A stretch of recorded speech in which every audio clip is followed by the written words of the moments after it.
We have Jerry and Faith's Ecoboost in for a little bit of TLC.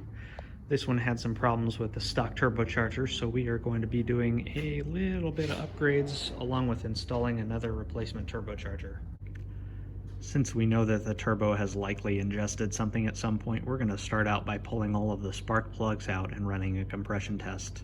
That way we can make sure we have good compression on all 4 cylinders. While we have the plugs out, we're going to take the opportunity to upgrade to a set of spark plugs that's one heat range colder and gapped just a little bit tighter. We finished our compression test. The front 2 cylinders showed 170 psi, cylinder 3 showed 168, and cylinder 4 showed 165. Now, while that does taper off towards the rear of the motor, that's not necessarily an indication of an issue. It's just good to have good data to start with. So now we're going to move on to working on gapping spark plugs and getting the new plugs installed. We have our new plugs in, so we're going to fire it up now. Just trying to make sure we have a smooth, healthy idle before we go on to move on to other things. Next, we're going to soak down all the turbo hardware with PB Blaster. Give that a little bit of time to do its magic. So when we have to pull everything off, it's not as tough. We have our splash panel off, our bumper cover loose, and we're gonna start taking off the front fascia. The front fascia is off the car, and now we can get back to work doing the fun stuff. You can kind of see the itty bitty intercooler poking out of the bottom there. We have a really big intercooler to go on next, so we're gonna work to start getting things out of the way. I'm going to start by taking off the inlet tube for the turbocharger and probably the tube that goes down to the existing intercooler. That'll give us a little more clearance to start taking out the old turbo and working on more of the install. We have our charge piping off now, and there's quite a bit more room to work. Taking a look at the turbocharger, we can kind of see why we're here to start with. That looks like it got ate up just a little bit. We've got our vacuum lines all unhooked. We have the down pipe unbolted. Now, next thing we're gonna do is unhook the coolant lines right here. So it's gonna start puking coolant out the side of it as soon as I do that. But we need to do that so that we can get the heat shield off, so that we can get to the lower bolts for the turbocharger. End of day 1 update. We almost have everything removed that we will take off of the car. I have a few remaining exhaust bolts and studs soaking with PB Blaster. It'll be exciting to see that turbo come off tomorrow. We're back at it. All of the coolant and oil lines are off of the turbo and it's ready to come off. Just a little bit of a difference.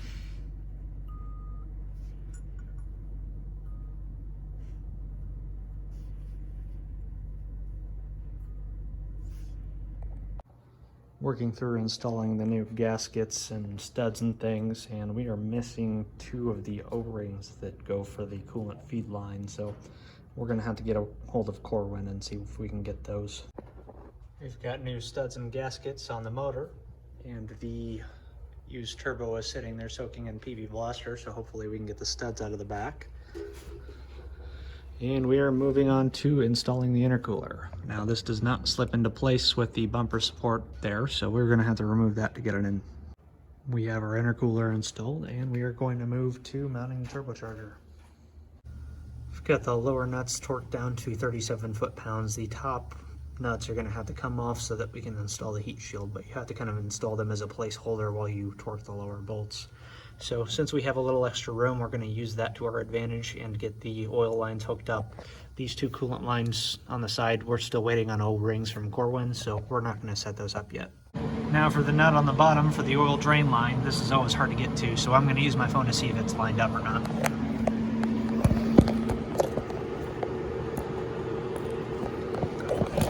Shouldn't have got such a big phone.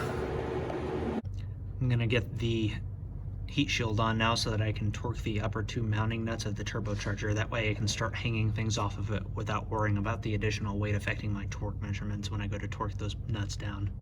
We've got our turbo hardware torqued down, the down pipes hooked up, working on the charge pipes now. This is a CV fab kit. The side going down to the intercooler fit great. The side over here hooking up to the throttle body, I think this probably should have been a tighter bend, but you know, it works. It just, fitment's not ideal. They give you plenty of slack This is the rib on the charge pipe side, and then this is a rib on the throttle body side. So they're right up next to each other. Overall, you know, it'll work fine. Just kind of wish that was a little bit tighter of a bend. Wrapping up day 2 with the Ecoboost. We have the intercooler and charge pipes installed, the turbos installed aside from a couple coolant lines. We're still waiting on some O-rings that weren't included in our box of parts from Corwin, so we're gonna get those tomorrow. That way we have good sealing on those lines. We're gonna get the cover on the motor again, do a oil change, fill it up with coolant, get the front bumper cover on, and that'll be cool. Have a Mustang that runs again. Should be fun. Check out their new front grille. That looks good. Things are really coming together. We have our O-rings here from Corwin, so we'll be able to get the coolant lines installed now and finish adding fluids and get this install wrapped up. We have coolant filled up again, so we're gonna fire it up for the first time with the new turbo, and we're gonna check for leaks. Go ahead.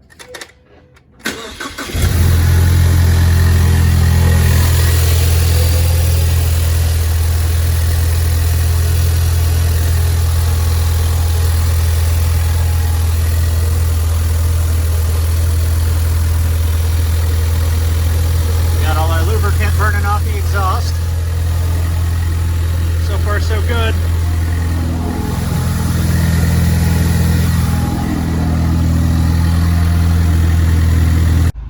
We're up and running, and we're going to go for a test drive on the stock calibration, see how it does. Our test drive went really well, so the next thing we're going to work on is getting the SCT device ready for a calibration. Anytime you have a new SCT device, you want to update it with the device updater. So we're going to step through that process. It takes a little while with the terrible internet we have here, but you know, you got to do what you got to do. Got everything up to date. Now we're going to load 2 calibrations to the device. One is as close to stock as we can be with the modifications on the car. That way we can make some sort of a baseline pull. And then the next one is our startup calibration with a few degrees of timing taken out just to keep things safe. Getting all warmed up for the dyno now.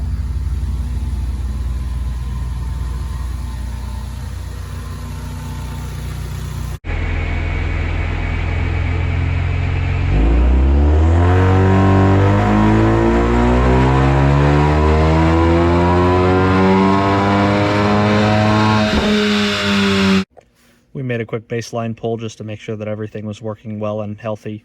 This is basically a stock calibration with a few things changed so that we had a nice safe starting point. Told that it had an intercooler that was much bigger than stock and things like that. We see our intake cam and our exhaust cams are falling in line with what we command. We see that we hit our desired load dead on. What we do notice is that our tip desired is a little bit lower than our tip actual. Again, this is a stock calibration, so that could just be how that is calibrated into the ECU. Nothing to worry about right now. We had temperature control kick in at 5500, so the power numbers are a little low because of that.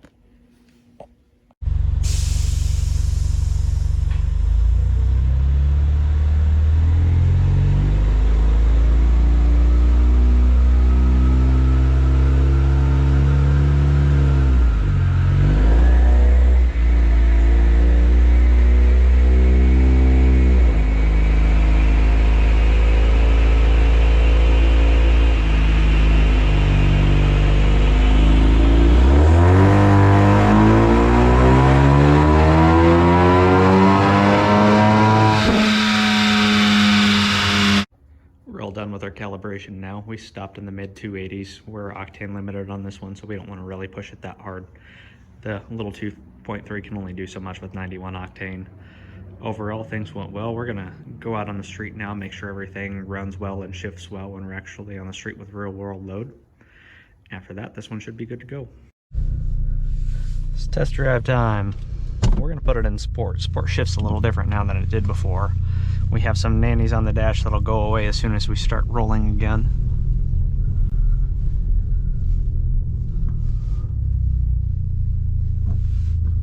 Yeah, let them go first.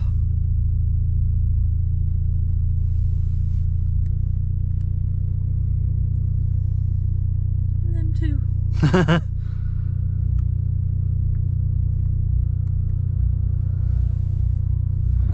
Alrighty.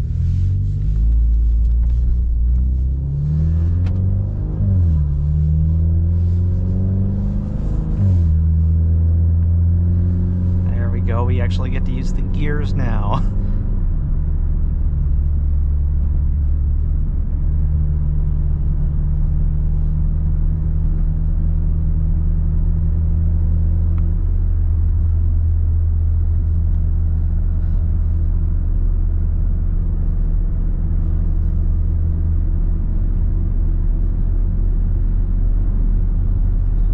This first hill that we come to going out of town is one of the first places where we will see if the car is still octane sensitive at the lower load areas. So while we're going to go up the hill, we're going to be watching the knock sensors to see if they add timing or remove timing, just to make sure where we want to be.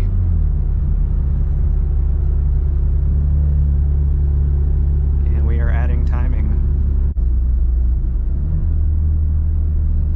Watch it downshift as we slow down.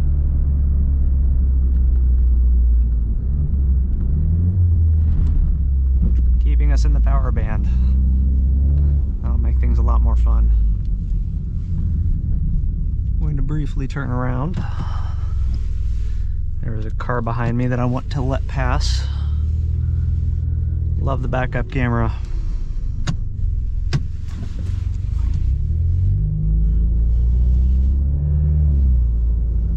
There goes one.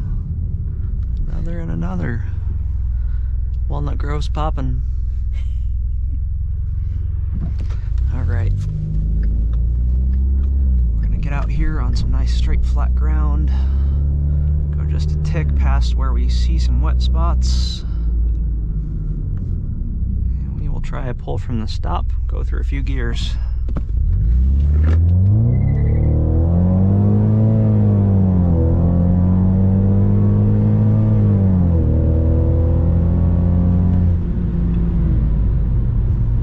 Not bad.